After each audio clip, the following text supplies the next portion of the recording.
और इस वक्त सीधी तस्वीरें सामने आ रही हैं, आपको दिखाते हैं। मुख्यमंत्री शिवराज सिंह चौहान कन्या पूजन कर रहे हैं, तस्वीरें आप देख सकते हैं।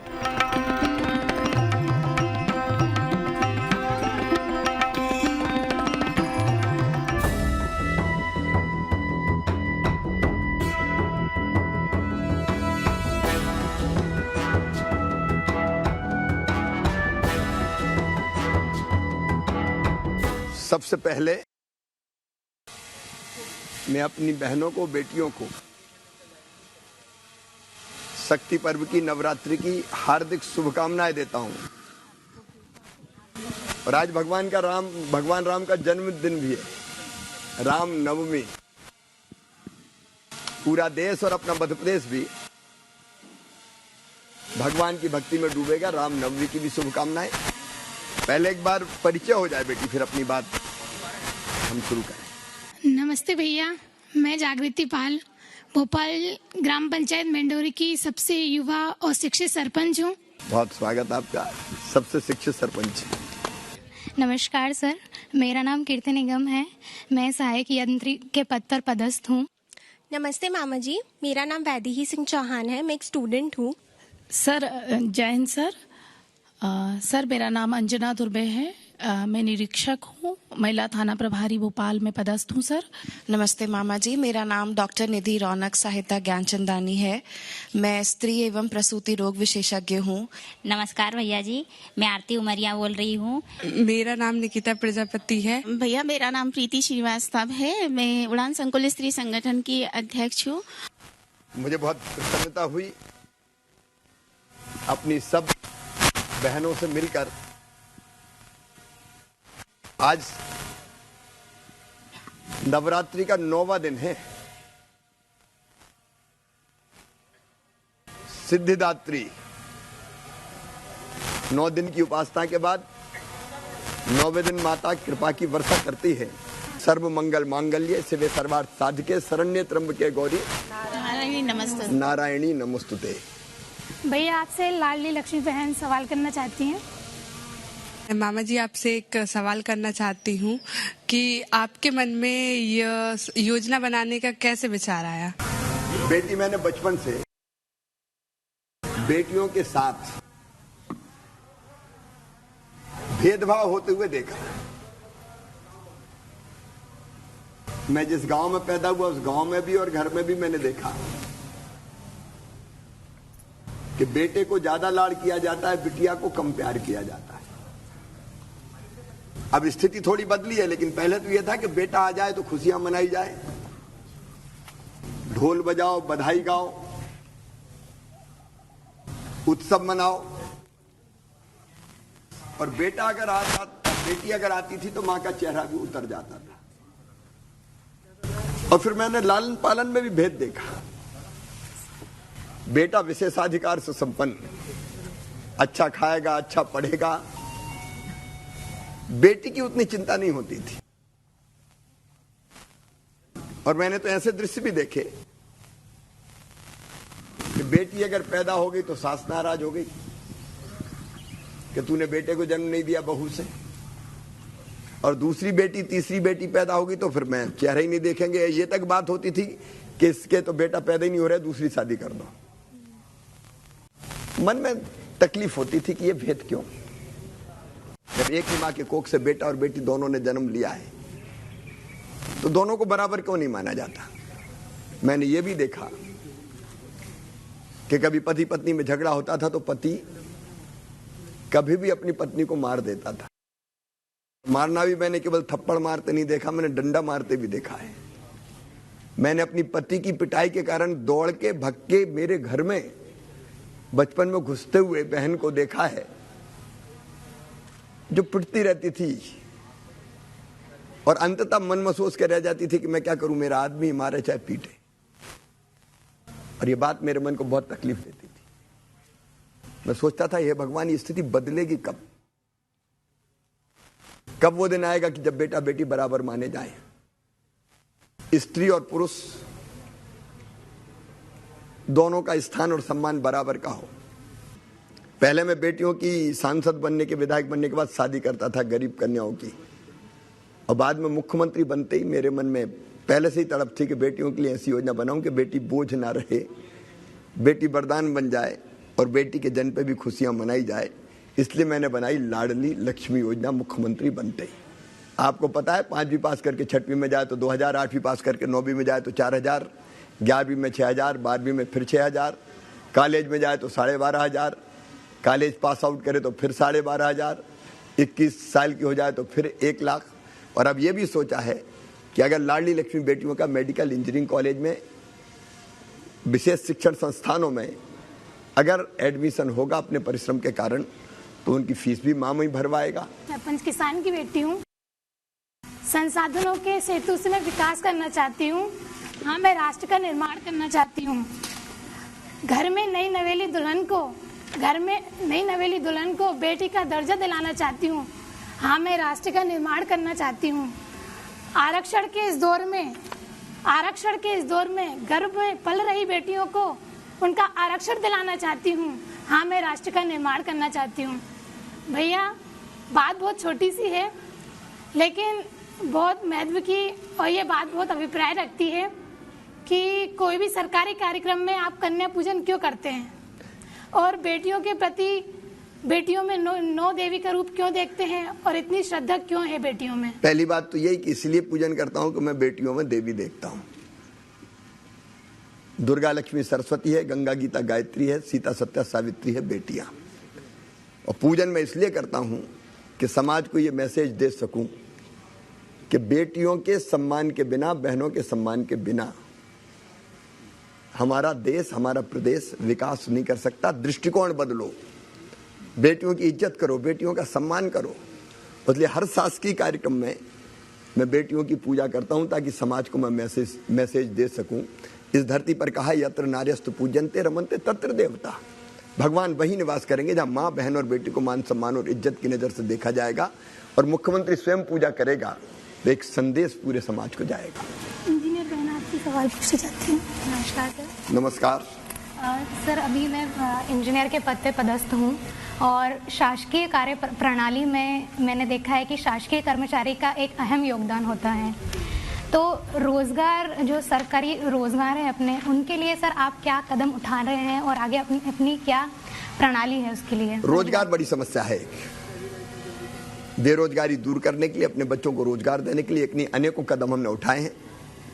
नंबर 1, अभी 1.25 लाख लगभग सरकारी पदों पर भर्तियां जारी है, शासकीय पदों पर। लेकिन केवल शासकीय पदों से बेरोजगारी खत्म नहीं होगी। इसलिए नंबर 2, स्वरोजगार की अनेकों योजनाएं, मुख्यमंत्री उद्यम क्रांति जैसी योजनाएं, जिसमें 50 लाख रुपए तक का लोन, जिसकी गारंटी हम लेते हैं, सरकार लेती है, और ब्याज की सब्सिडी भी देते हैं। कई बच्चे अपने आप खुद के उद्यम शुरू कर रहे हैं। वो नौकरी मांगने वाले नहीं, नौकरी देने वाले बन रहे हैं। तीसरे, निवेश के माध्यम से रोजगार। मध्य प्रदेश में अभी इंदौर में हमने ग्लोबल इन्वेस्टर समिट किया था तो 15,42,500 करोड़ रुपए के निवेश के प्रस्ताव आए, जिससे 29 लाख बच्चों को रोजगार मिलेगा। और इसके साथ साथ हमने ये भी तय किया है कि हमारी अर्थव्यवस्था को अगर हम गतिशील बनाए रखेंगे तो उसके कारण भी रोजगार के अनेकों अवसर पैदा हो। सर, सबसे पहले तो मैं आपको धन्यवाद देना चाहती हूँ कि महिला सशक्तिकरण की बात तो सभी करते हैं पर बेटियों को अवसर नहीं मिलता है। लेकिन आपने इसे मात्र कर्मकांड ही नहीं रहने दिया, बल्कि हमारी जिंदगी में बदलाव के सख्त कदम भी उठाए हैं। आपने पुलिस में महिला बल की भर्ती करके आपने अपना ये बताया कि आपका ये दृढ़ संकल्प हमें दिखाई देता है। महिला पुलिस, जो पुलिस बल में भर्ती की जा रही है, इसके पीछे आपका उद्देश्य क्या है और क्या विश्वास है कि महिलाएं पुलिस में बेहतर नौकरी कर सकेंगी? महिला सशक्तिकरण ये मेरे लिए मिशन है, मेरे जीवन का लक्ष्य है। और सशक्तिकरण हो तो सब तरह का सशक्तिकरण हो, उनका आर्थिक सशक्तिकरण, सामाजिक सशक्तिकरण, राजनीतिक सशक्तिकरण। और मैंने देखा था कि पुलिस थाने में अगर कोई बहन रिपोर्ट लिखवाने पहुंच जाए और सारे पुरुष पुलिसकर्मी रहे तो अपनी बात कहने में ही दिक्कत होती थी। लेकिन महिला सबल बने, शक्तिशाली बने, इसलिए हमने 50% रिजर्वेशन दिया स्थानीय निकाय के चुनाव में। मेरी बहन सरपंच है। हमने तय किया कि आधी सीटों पर सरपंच के पद पर केवल बेटियां लड़ेंगी। सरपंच हो, जनपद पंचायत अध्यक्ष हो, जिला पंचायत अध्यक्ष हो, मेयर हो, पार्षद हो, नगर पालिका अध्यक्ष हो, सब पे 50% रिजर्वेशन कर दिया। नहीं तो पहले बेटियां और बहनें चुन के ही नहीं आती थी, केवल पुरुष चुन के आते थे। अब 50% नहीं, 56-57% से ज्यादा बेटियां ऐसे पदों पर बैठ के सरकारें चला रही। कोई गांव की सरकार चला रही, कोई शहर की सरकार चला रही। उसके बाद मेरे मन में आया कि हम एक सशक्तिकरण और करें, एक सामाजिक क्रांति हो। पुलिस में बेटियां क्यों नहीं होनी चाहिए? इसलिए राजनीतिक सशक्तिकरण करके हमने तय किया कि 30% बेटियों की भर्ती पुलिस में हम कम से कम करेंगे। मैं आज बेटी आपको बताना चाहता हूं, इतना विरोध हुआ। ये लड़कियां क्या करेंगी, अपराधियों से कैसे निपटेंगी, ये फैसला आत्मघाती है। लेकिन मैंने कहा ये फैसला पक्का है। मैं मुख्यमंत्री हूं तो मेरी बेटियां पुलिस में भर्ती होगी, रिजर्वेशन दूंगा ही। और आज उसी का परिणाम है कि आप जैसी कई बेटियां पुलिस की वर्दी में हाथ में डंडा लेके गुंडों की अकल ठिकाने लगाने का काम कर रही हैं। इसके साथ साथ हमने शिक्षकों के पद पर भी 50% बेटियां ही शिक्षक बनेंगी, वो रिजर्वेशन भी किया। और आप देख रहे हैं आज हर क्षेत्र में, चाहे मेरी चुनी हुई बहनें हो, चाहे पुलिस की वर्दी की में बैठी मेरी बेटियां हो, बहुत बेहतर ढंग से अपने काम को अंजाम दे रही है और अपराधियों को ठिकाने लगाने का काम भी कर रही है। हमने सुना है आप बचपन से ही काफ़ी अच्छे हैं पढ़ाई में और हमेशा अच्छे अंकों से परीक्षाएं उत्तीर्ण की है। जब आप स्पीच बोलते हैं तब भी इतने अच्छे से संस्कृत श्लोक बोलते हैं जैसे आप ही संस्कृत के टीचर हो। मेरा बस यही सवाल है कि आपने राजनीति में ही आपका करियर क्यों चूज करा? बचपन से मैंने देखा था, एक तो मैंने बहनों के बेटियों के साथ अत्याचार के रूप में बताया, दूसरे गरीबों के साथ भी अन्याय होता था। छोटे छोटे बच्चे मजदूरी करते थे उस जमाने में, ढोर चराने का काम, पशु चराने का काम करते थे। समय पर नहीं आए तो गाली खाते थे, पिटते थे। और तब मेरे मन में एक तड़प पैदा होती थी कि यह अन्याय है, इसको खत्म होना चाहिए। और मैं सोचता था इन बच्चों को पढ़ने का मौका कैसे मिलेगा, इनको बढ़ने का मौका कैसे मिलेगा। मजदूरी बहुत कम मिलती थी, अनाज मिलता था मजदूरी में नाप के, 2.5 पाई कहते थे, पाई और कोड़ा 2 एक बर्तन जैसे होते थे जिसमें नाप के देते थे। तो मैंने पहला आंदोलन किया जब मैं 7th में 7वीं में पढ़ता था। भोपाल आ गया था पढ़ने में, अपने गांव गया और मैंने आंदोलन किया कि 2.5 पाई कम है, 5 पाई मजदूरी होनी चाहिए। और मैंने फिर मजदूरों को लेकर जुलूस निकाला। जो जुलूस जब मेरे घर के दरवाजे के पास से निकला तो मेरी घर में ही पिटाई हुई पकड़ के कि ये मजदूरों को बिगाड़ने आ गया। लेकिन संकल्प प्रबल होता गया कि नहीं, कुछ करना है। तो गांव से फिर मैं भोपाल आया, बीच में आपातकाल लगा। तो आपातकाल में मुझे लगा कि सारी जो संवैधानिक अधिकार थे वो छीन लिए गए थे, लोग जेलों में जा रहे थे। तो मैंने भी आपातकाल का विरोध किया कि ये गलत बात है। इंदिरा जी ने इमरजेंसी लगाई थी, उसका विरोध करते हुए मैं जेल चला गया। जेल में फिर स्वामी विवेकानंद जी को पढ़ा मैंने, अलग अलग साहित्य मैंने पढ़े, गीता जी पढ़ी। और फिर मुझे लगा कि जीवन में कुछ करना चाहिए और करते करते मैं फिर इस दिशा में आगे बढ़ गया। हमने कोरोना काल में देखा कि आपने हम डॉक्टर बेटियों को बहुत प्रोत्साहित किया कि आप लगे रहो, मरीजों की सेवा करते रहो। पूरे देश में मध्य प्रदेश एक अकेला राज्य है जिसमें आपने मेडिकल की पढ़ाई हिंदी विषय में शुरू करवाई, जबकि हमें अच्छे से पता है कि कुछ विषय ऐसे होते हैं जिसमें अंग्रेजी आना अनिवार्य है। इसके पीछे सर आपकी क्या सोच रही? पहली चीज तो ये मानसिक गुलामी का प्रतीक है अंग्रेजी। अंग्रेज चले गए लेकिन कांग्रेस ने अंग्रेजी हम पे थोप दी। हम अपनी भाषा में पढ़ाई क्यों नहीं कर सकते? ज्ञान का स्वाभाविक रूप से प्रकटन अगर होता है तो अपनी भाषा में होता है। विचार अगर हमारे दिमाग में आते हैं तो अपनी भाषा में आते हैं। लेकिन अंग्रेजी हम पर लाद दी गई, बच्चे बेबस कर दिए गए कि अंग्रेजी में पढ़ो। भाई जापान में जापानी में पढ़ते हैं, रूस में रूसी में पढ़ते हैं, चीन में चीनी में पढ़ते हैं, फ्रांस में फ्रेंच में पढ़ते हैं, तो हम अंग्रेजी में क्यों पढ़ें जी?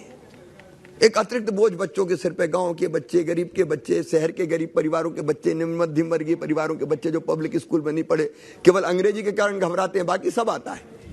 लेकिन अंग्रेजी भाषा में प्रवीण नहीं है तो कॉन्फिडेंस नहीं रहता। मुझे मेडिकल का एक ऐसा बच्चा मिला जिसका मेडिकल कॉलेज में एडमिशन हुआ नीट के माध्यम से, लेकिन पहले साल ही पढ़ाई छोड़ दी, छोड़ के भागा। तो मैंने पूछा भाई तुमने पढ़ाई क्यों छोड़ी, इतने अच्छे करियर को खत्म क्यों कर रहे? तो उसने कहा कि मामा मैं तो हिंदी मीडियम के स्कूल में पढ़ा था गाँव में, यहाँ जब मैं कॉलेज में गया तो अंग्रेजी में सब कुछ होता तो मेरे पल्ले ही नहीं पड़ता। मैं हीन भावना से ग्रसित हो गया, इसलिए मैंने पढ़ाई छोड़ दी। उसने अपने कैरियर का अंत कर लिया और तब मेरे मन में ये निश्चय पैदा हुआ कि चाहे कुछ हो जाए, मातृभाषा में मेडिकल की पढ़ाई भी होगी, इंजीनियरिंग की भी होगी।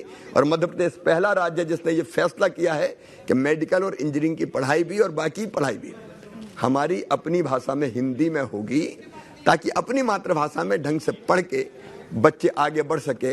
और मैं तो अब एक बात और सोच रहा हूं कि आने वाले समय में मैं विचार विमर्श कर रहा हूं, अभी हम हिंदी में पढ़ाई के लिए सीटें भी मेडिकल कॉलेज में रिजर्व कर देंगे कि ये सीटें केवल हिंदी में पढ़ने वाले बच्चों के लिए हैं, ताकि धन्नू पन्ना कल्लू मन्ना के बेटा बेटी भी डॉक्टर बन सके। मध्य प्रदेश में आपने खेलो इंडिया राष्ट्रीय स्तर की प्रतियोगिताओं का आयोजन किया और अभी आपने घोषणा की है कि एमपी यूथ खेलो गेम्स करवाएंगे।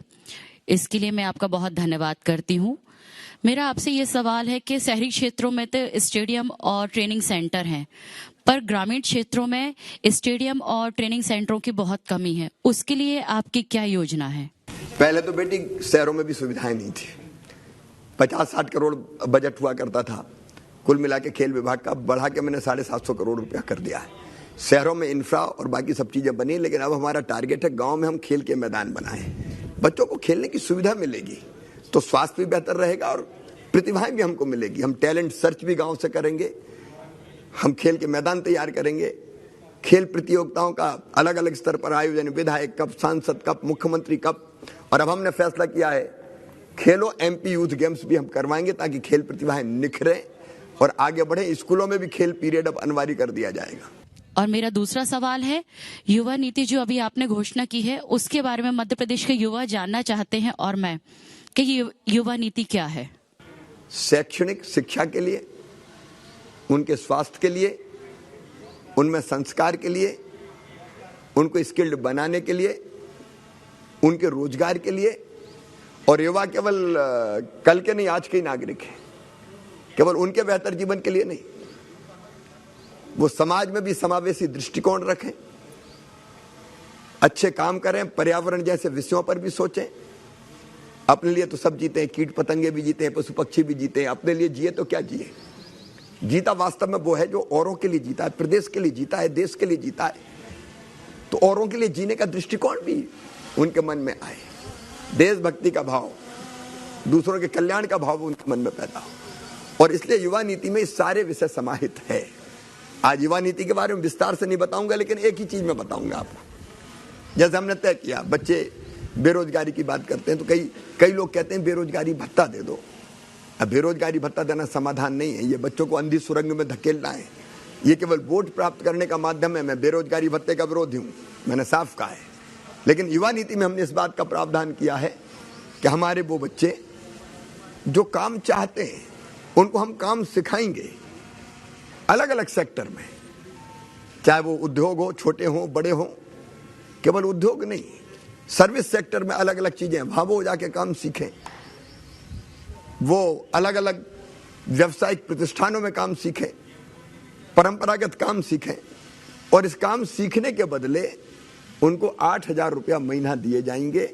ये है मुख्यमंत्री युवा कौशल कमाई योजना, जिसमें आजीविका का निर्वहन भी होगा, लेकिन वो साल भर में काम सीखे और काम सीख के फिर परमानेंट जॉब उनको मिल जाए, अपना काम फिर खुद शुरू करें। चिड़िया अपने बच्चों को घोंसला नहीं देती, पंख देती है ताकि वो ऊंची उड़ान भर सके। हमने इस योजना के माध्यम से बच्चों को पंख देने का प्रयास किया है। स्व सहायता समूह की बहन आई हैं, सवाल करना चाहती हैं। हम लोग कोरोना काल में मास्क का काम किया और काफ़ी समस्याओं का सामना किया। काम करते करते हमने स्कूल यूनिफॉर्म, घर के काम से लेकर के हमने फैक्ट्री तक चलाने का काम किया। आपके मन में ऐसा विचार कैसे आया कि हम और ऐसा क्या काम कर सकते हैं जो इतना सशक्त और मजबूत बन जाए? सबसे पहले तो मैं आपके माध्यम से स्व सहायता समूह की बहनों को हृदय से धन्यवाद दूंगा, अभिनंदन करूंगा। एक क्रांति कर दी स्व सहायता समूह की बहनों ने। हमारे गांव में रहने वाली, गरीब घरों में रहने वाली वो बहनें जो कल बोलना नहीं जानती थी, आज अलग अलग व्यवसायों का संचालन भी कर रही है और ऐसी स्पीच देती है कि कई बार नेता भी पीछे रह जाते हैं।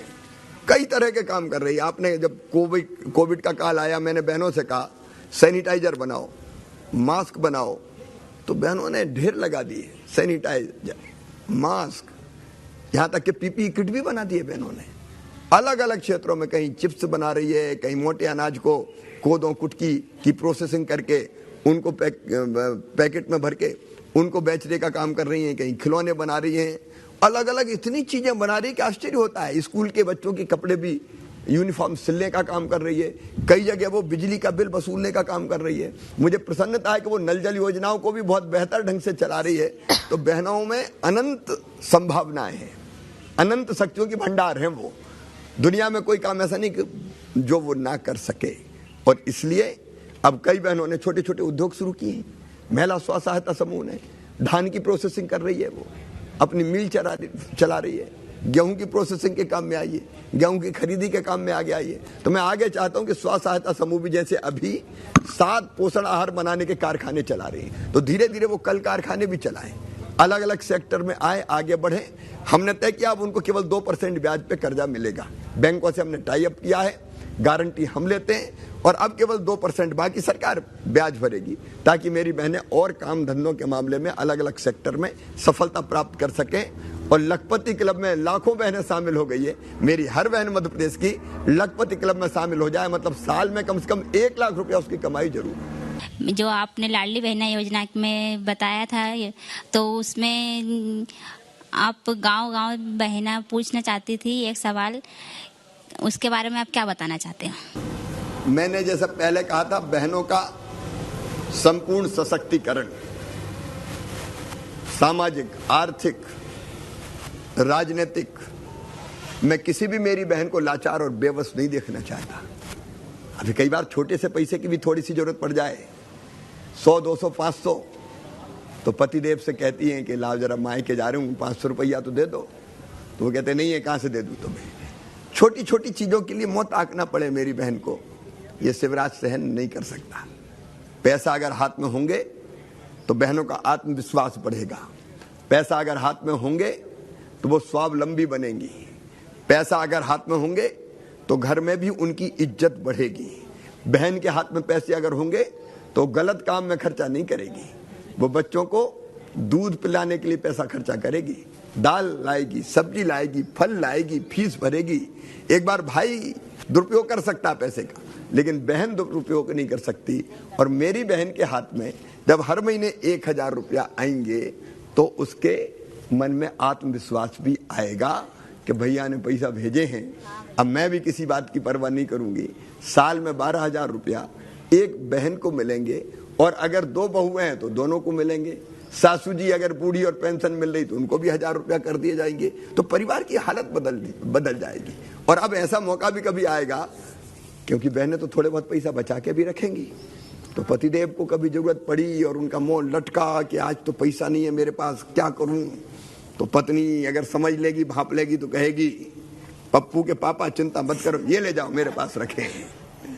तो आप ये मानिए कि ये योजना बहनों की जो हालत है वो बदल कर रख देगी। ये सामाजिक क्रांति है, सामाजिक क्रांति। भैया, आप हर दिन प्रदेश के विकास के लिए, समृद्धि के लिए बात करते हो, कितना काम करते हो, तो आपके इस नेतृत्व से हमें भी सीखने को मिलता है। और आप भी किसान के बेटे हैं, और खेती किसान की आप कितनी चिंता करते हो, तो हम महिलाएं अपना योगदान प्रदेश के विकास के लिए कैसे दे सकते हैं? मेरी बेटी, आपने बहुत अच्छा सवाल पूछा, क्योंकि कोई भी प्रदेश अकेला मुख्यमंत्री नहीं बना सकता। केवल कुछ मंत्री, कुछ विधायक, सांसद या कुछ अफसर नहीं बना सकते। प्रदेश को अगर बनाना है तो हम सबको मिलकर काम करना पड़ेगा, और उसमें आधी आबादी की भूमिका अत्यंत महत्वपूर्ण हो जाती है। हम घर से ही शुरू करें तो अपने बच्चों को अच्छे संस्कार, और वहीं से शिक्षा हो कि बेटा बेटी बराबर है, दूसरी बेटी को भी अच्छी नजर से देखना। बेटा घर में शिक्षा अगर ये हो जाएगी संस्कारों की, तो वहीं से प्रदेश बनना शुरू हो जाएगा। हम अच्छी चीजें उसको भी सिखाएं, लेकिन उसके साथ साथ हम सामाजिक बुराइयां, अब जैसे मैं रोज पेड़ लगाता हूं, हम तय कर सकते हैं कि हम भी अपने जन्मदिन के दिन पेड़ लगाएंगे।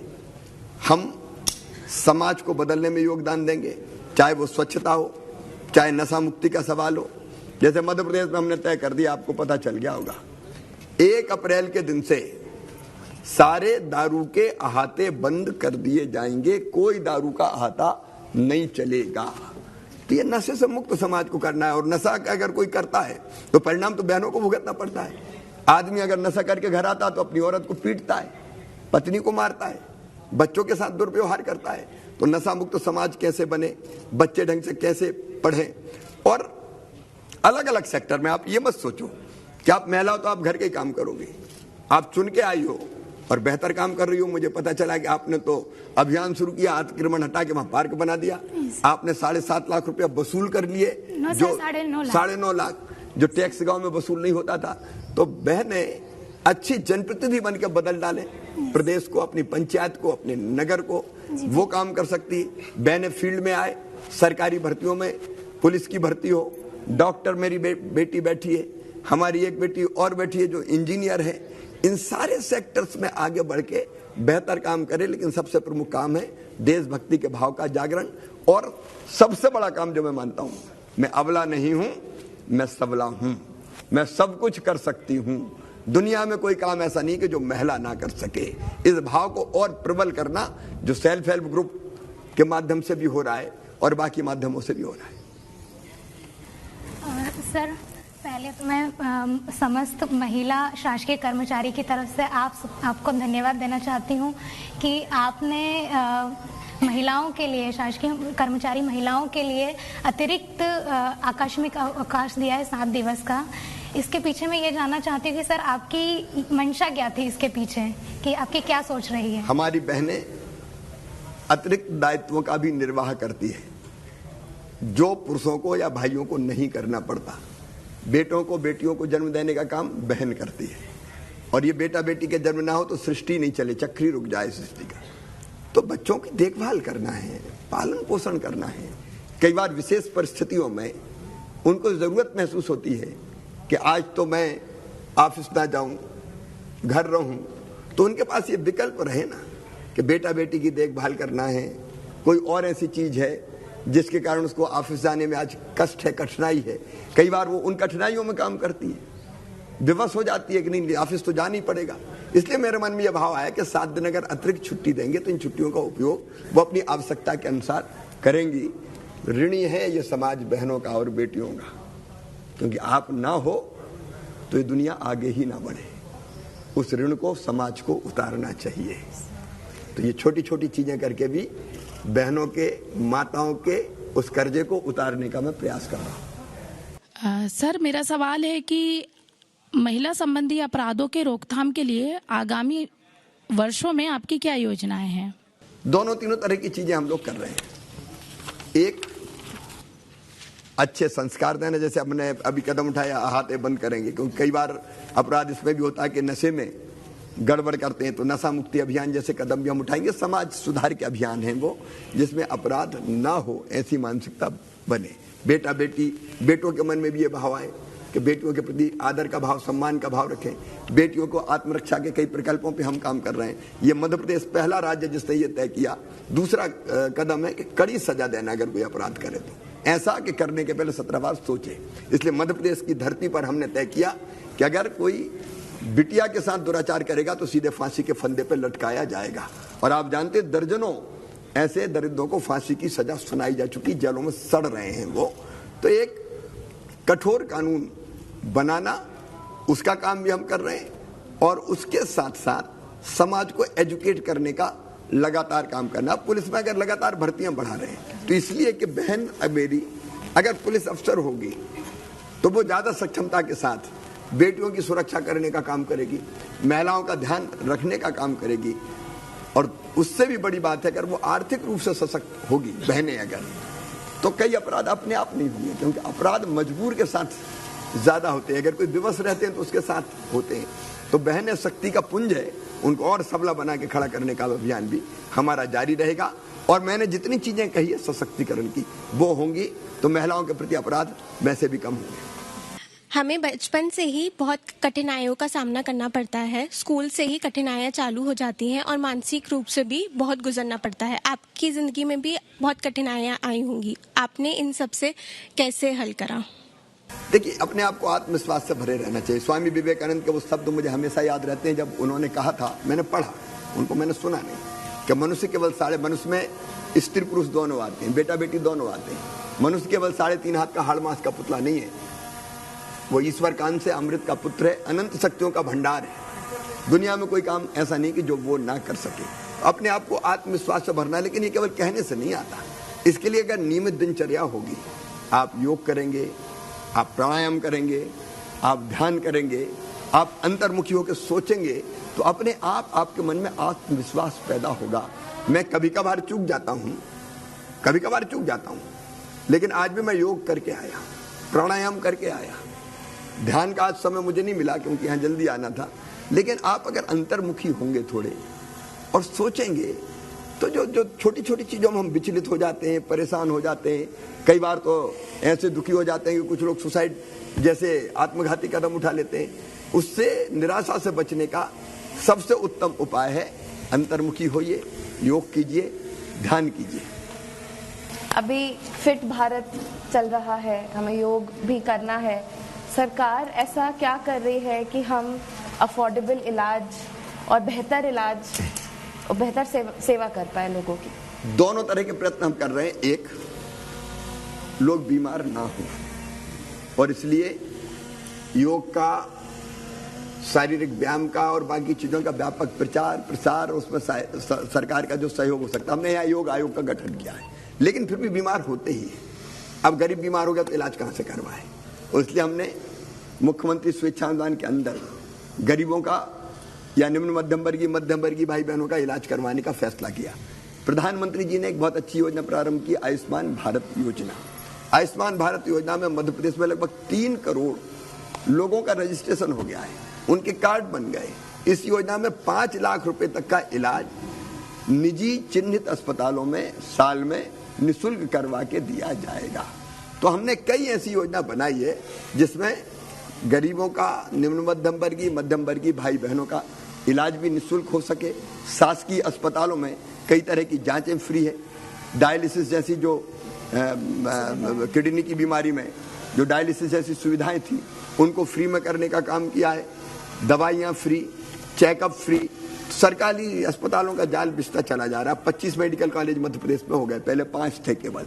तो जैसे जैसे स्वास्थ्य की सुविधाओं का विस्तार होगा, निःशुल्क इलाज की सुविधाएं मिलेगी। लेकिन प्राइवेट सेक्टर को भी अगर इन्वॉल्व करने की जरूरत पड़े तो उसके लिए भी हमारे पास की योजना है। इतना मतलब कि हम लोग ग्रामीण क्षेत्र की दीदियां हैं, आजीविका मिशन से जुड़े हुए हैं।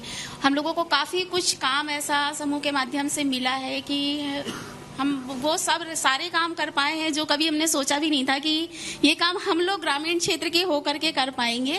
तो आपके मन में ये विचार क्यों आया कि ग्रामीण क्षेत्र की दीदियां हैं, स्व सहायता समूह की महिलाएं, इनको ही इतना सशक्त और मजबूत बनाया जाए? मुझे बहनों की ताकत पर भरोसा था,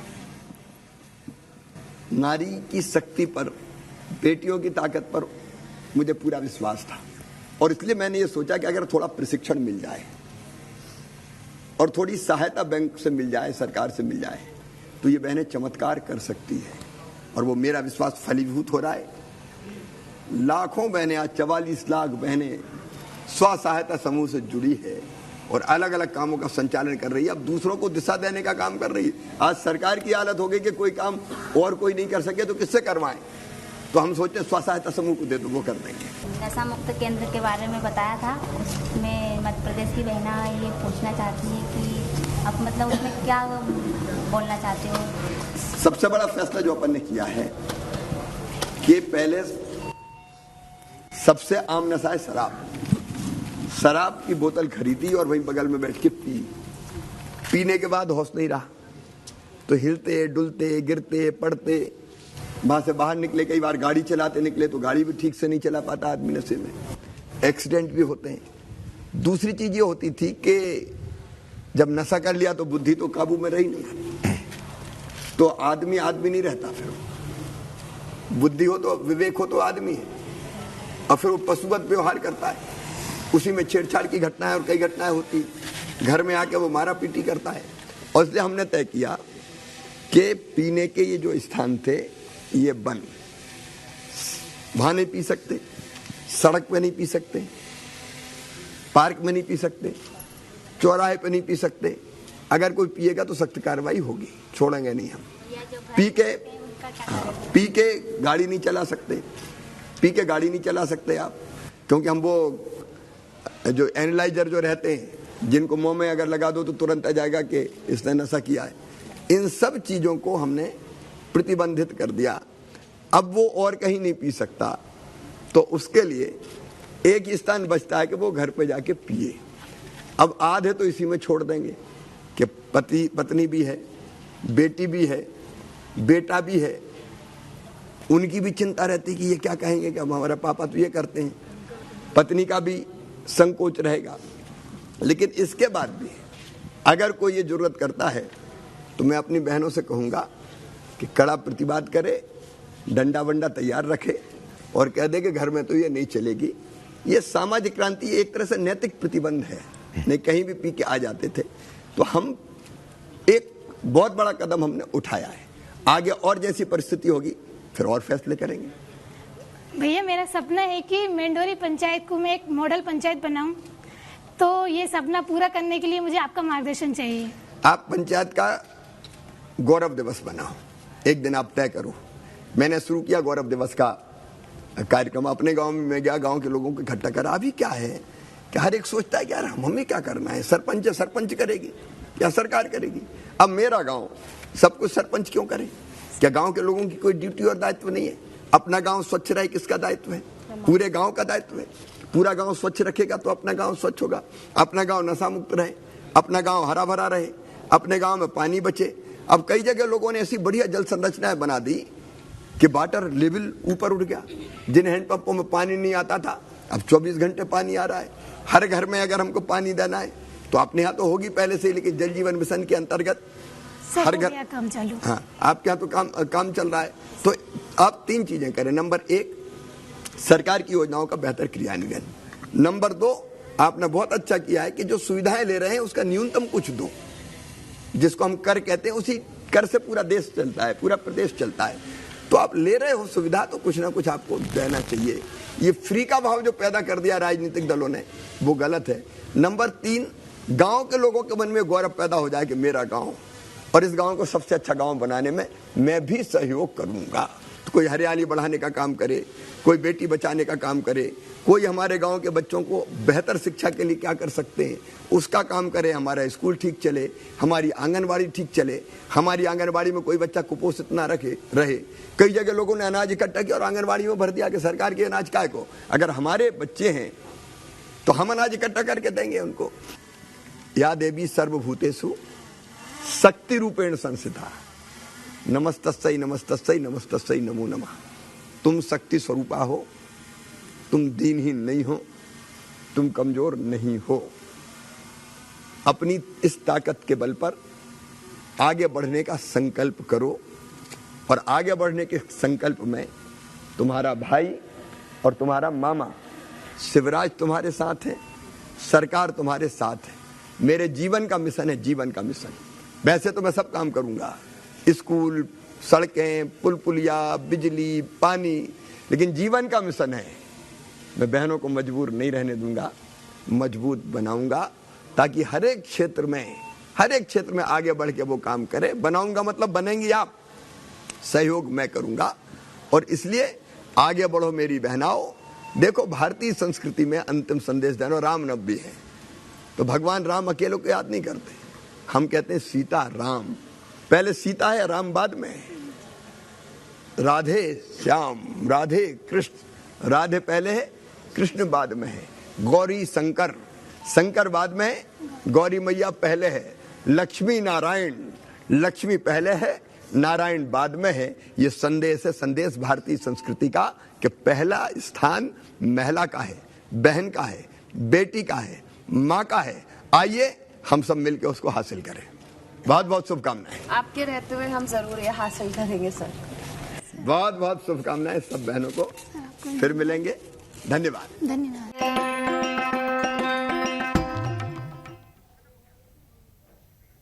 तो नारी शक्ति से मुख्यमंत्री का ये सीधा संवाद और रामनवमी के पावन पर्व पर ये बहनों से मुख्यमंत्री के द्वारा सीधा संवाद किया गया, जिसमें 9 बेटियों के साथ सीएम ने संवाद किया। लाडली बहनों से मुख्यमंत्री ने जब संवाद किया तो उसमें कई बातों का जिक्र किया, कैसे नारी सशक्तिकरण के लिए आगे कदम उठाए जा रहे हैं और खास तौर पर प्रदेश भर की जो बेटियां हैं, महिलाएं हैं, उनको आगे मजबूत करने के लिए, उनको आगे पढ़ने के लिए, उनके रोजगार सृजन को लेकर के क्या कदम उठाए जा रहे हैं, इन सभी चीजों को लेकर के वार्तालाप किया गया, बताया गया और मुख्यमंत्री ने सीधे सीधे उन 9 बेटियों से बात भी की है। रुक रहे हैं यहां एक छोटे से ब्रेक के लिए।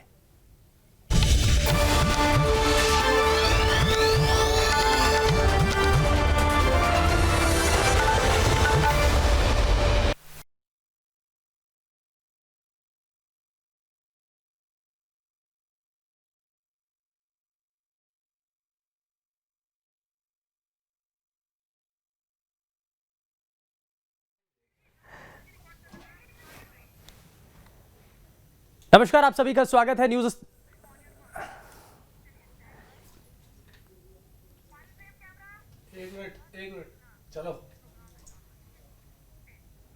नमस्कार, आप सभी का स्वागत है न्यूज स्टेट पर और मैं हूं आपके साथ शुभेंदु सिंह। कुदरत का कहर, डूबे कई शहर। सोमालिया, बोलीविया में कुदरत ने ऐसा कहर बरपाया है कि वहां आपातकाल लग चुका है। चलिए आपको दिखाते हैं बाढ़, बारिश और तबाही की खौफनाक तस्वीरें इस रिपोर्ट के जरिए।